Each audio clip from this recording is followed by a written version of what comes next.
Area forecast discussion. Jacksonville.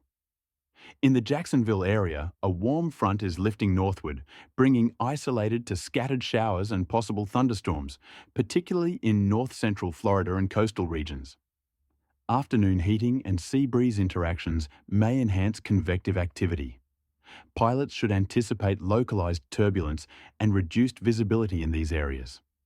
Temperatures are expected to reach the lower 90s inland, with overnight lows in the lower 60s to lower 70s. The frontal boundary will continue to influence the region into Wednesday, maintaining chances for isolated showers. Area forecast discussion. Melbourne, East Central Florida experienced active weather with reports of golf ball-sized hail and wind gusts up to 60 miles per hour, particularly from St. Lucie to southern Brevard counties.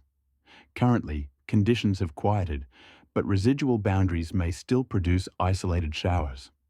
Pilots should remain vigilant for lingering convective activity, especially in the Orlando area.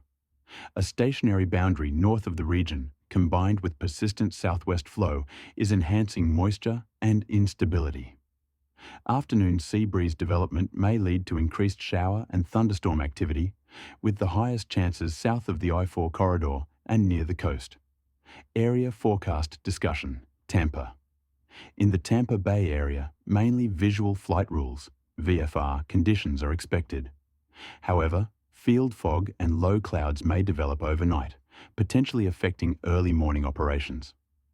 Afternoon convection is anticipated to remain east of the terminals, but if storms propagate westward, areas like Lakeland and Southwest Florida terminals may experience impacts.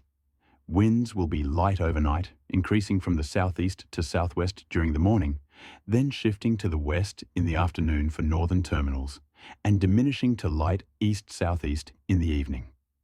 Area forecast discussion. Miami, South Florida is under the influence of a rebuilding mid-level ridge, which is stabilizing the atmosphere to some extent. However, sufficient instability remains, with convective available potential energy, CAPE values, rising to 2,500 to 3,000 joules per kilogram, and dew points well into the 70s. Scattered showers and thunderstorms are possible in the afternoon, aided by Gulf and Atlantic sea breezes.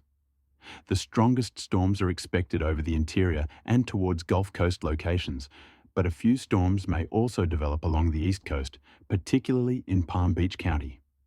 Pilots should be prepared for strong winds, large hail, and frequent lightning associated with these storms. Summary of the peninsula's weather.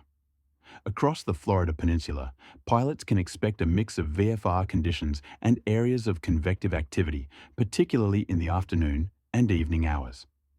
Sea breeze interactions, residual boundaries, and sufficient atmospheric instability are contributing to the development of showers and thunderstorms. Pilots should monitor weather updates closely, as conditions can change rapidly, especially near coastal regions and during peak heating hours. Be prepared for potential turbulence, reduced visibility, and other weather-related challenges during flight operations today.